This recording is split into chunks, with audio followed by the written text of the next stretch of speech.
Hey everybody, welcome back to your Slimefun weekly update with Boomer, and today we have a lot of information to cover. A lot of changes took place this week in the game.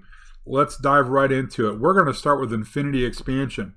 First and foremost, some changes have been made to quarries. Currently now the basic quarry will be the only one that yields iron or gold ore. Every other one has had it removed, as well as any evidence of Slimefun. It will be 100% vanilla items in all of our quarries now. Additionally, the oscillators were added. We have the diamond, emerald, lapis, redstone, and also came out this week the Quartz Oscillator. Simply put, you take one of these, stick them in this bottom slot, and it's a 50% chance of mining that material.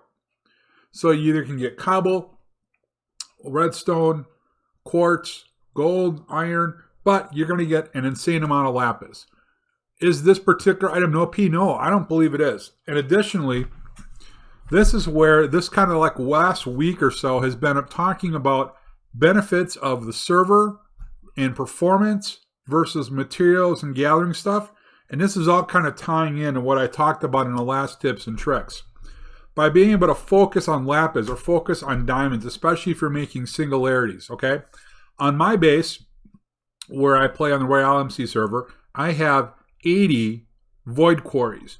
But because now I can fine tune them if I need diamonds for my diamond singularities, I can simply put that oscillator in, take out half of those void quarries, and still be productive.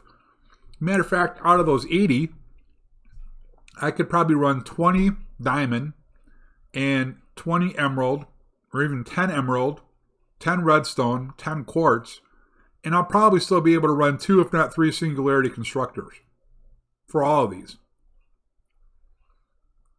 Because it's no longer random, right? I don't have to rely on 80 of them. I could probably, with all of these, I could get away with 40 to 50, which means 30 less machines running, which means 30 less machines drawing power, which means less power machines on the server. And with 30 of these on, that take 30 less, that removes another 30 nodes out of my base. And nodes are the bigger things that cause lag on the server. This whole update that Infinity Expansion has done has been great because it's really helping to not only reduce server lag, but to give the servers the ability to get players to get what they need when they need it. This was brilliant. Whether this was intended or not, it still is coming out to be a great benefit, because as we continue down the line in Infinity Expansion, we've got the same thing here. The Infinity Dust Extractor. And I've talked about this already, but let's get to the extractors. All right? The Dust Extractor and the Infinity Dust Extractor. So the Infinity one, while you do use a little bit more resources to get the dust, again, you're getting so much more with less machines, which means less nodes, which means less lag. As we go over to the Ingot Former, right? The Ingot Former, these things are great.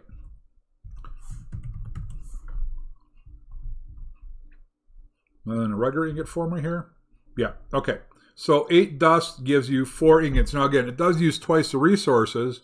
However, I took 45 ingot factories, the maximum level, out of my base and replaced it with 11 of these. And I am producing more ingots now than I was with 45. 34 less machines, 68 less nodes on the server. Think about how much that's going to help the TPS. Or better yet, once I upgrade to these, the Infinity Ingot Formers. Remember, 8 dust here gives 4. What about this? 64 dust gives 64 ingots. As soon as I can upgrade to those, I'm going to. And let's take a look at their actual recipes, right? This is awesome.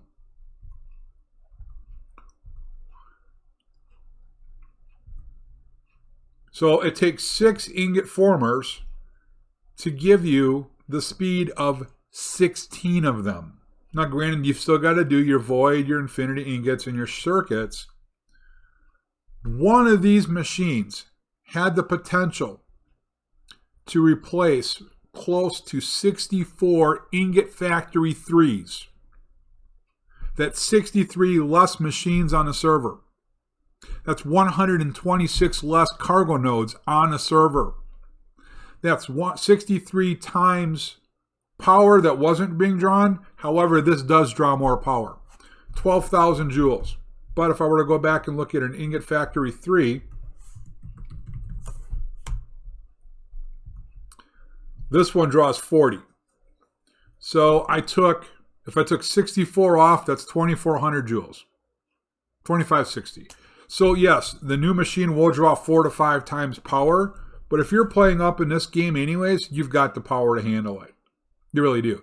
So it's not much more for you to create one more block for power and save 63 physical machines on a server and 126 cargo nodes. We did another one. You got Riley, man, I tell you, hats off. The Infinity Cobble Generator. Another machine that built will drop server lag tremendously. It runs at 64 times the speed of the basic Cobble Generator in Infinity Expansion. It replaces 64 Cobble generators. What's the actual recipe, you say? That's a great question. Let's head back to it. 16 advanced, and an advanced is 2 basic. So if you have 64 basic Cobble gens or 16 advanced already, and actually 32 basic Cobble generators or 16 advanced, you can make a machine that runs 64 of those. One machine, one node, because it's actually just Cobble coming out. If you were running 64 basic before, 63 more nodes off the server. I went from running, I think it was 16, I think I had 16 advanced Cobble generators to one of these. So again, I removed 15 more machines, 15 more nodes. By the time I got done with this, and I'm still working on upgrading, I've already cleared almost 150 nodes out of my base. My FPS has gone up by 10 already. So whether that was intended or not, Riley, it's an after effect of a lot of great add-ons to your plugin. Nice job. All right, in addition to all of that, remember, we've been talking about, this has been a big focus this week, production versus lag creation, right? All the machines this week have been working towards that way. Let's move on. Let's talk about simple utils. Now, I don't have anything to show you, just that you're aware for simple utils, there has been a requirement update, meaning you will have to run at a minimum Slimefun Dev 900 to run this on the most recent version. If you upgrade, you must also upgrade to at least Dev 900 of Slimefun, otherwise simple utils will not work. Slimefun Core, boy, I tell you, this is one that I'm really excited to talk about. How many of you guys would love to be able to unlock a lot of items in a guide quickly? Right? You've got Mob Simulation Chamber, right? And the server I've got, mine's got about 200,000 XP stored up right now. If I needed to unlock a lot of stuff in a guide, I would have to simply, open my guide. Come on, open up my guide. There we go. Okay. And let's say I need to unlock something. Okay, I'm going to unlock copper wires. That's it. Biscuit has added in the config an option to disable the learning, where you don't have to wait for the 5 lines to come up in the text, have the guide reopen after you shut it down. You simply click on the item, click on the item, click on the item. Look at this. You got all that XP, you keep going until you run out. Once you're out of XP, great. Now, a rocket still fires, goes up in the air. Look at that. It shot the firework way up there. What am I holding on to? What am I holding on to? That was weird. Maybe that was just a visual glitch. Anyways, that's been added. So server owners in the config, you can go under, it's under plugins, Slimefun, config.yml. Scroll down a little bit, and you're looking for the turning the learning animation or disabling the learning animation to true.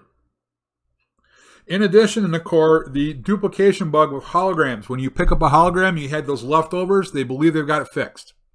I have not been able to replicate it since. So I'm hoping, as you guys move your networks around, your miners around, that you won't have that bug left anymore. And one other update of significance that we want to talk about real quick, SF Calc, Slimefun Calc. If you're using that calculator, you now have to update to Java 11. And a number of plugins have already updated to that requirement of Java 11. So server owners, if you have not, or if you're playing single player server on your home computers, please just update to Java 11. You really want to play it safe, just go up to Java 15 or 16. You'll be good to go, but at least Java 11. Guys, thanks for watching. I appreciate the time you guys take every week to watch these updates and episodes. Don't forget to subscribe, hit that thumbs up button, turn that notification bell on so you know when other episodes come out. But as always, when you play Minecraft, you've got to go Boomer or you got to go home. We'll see you later.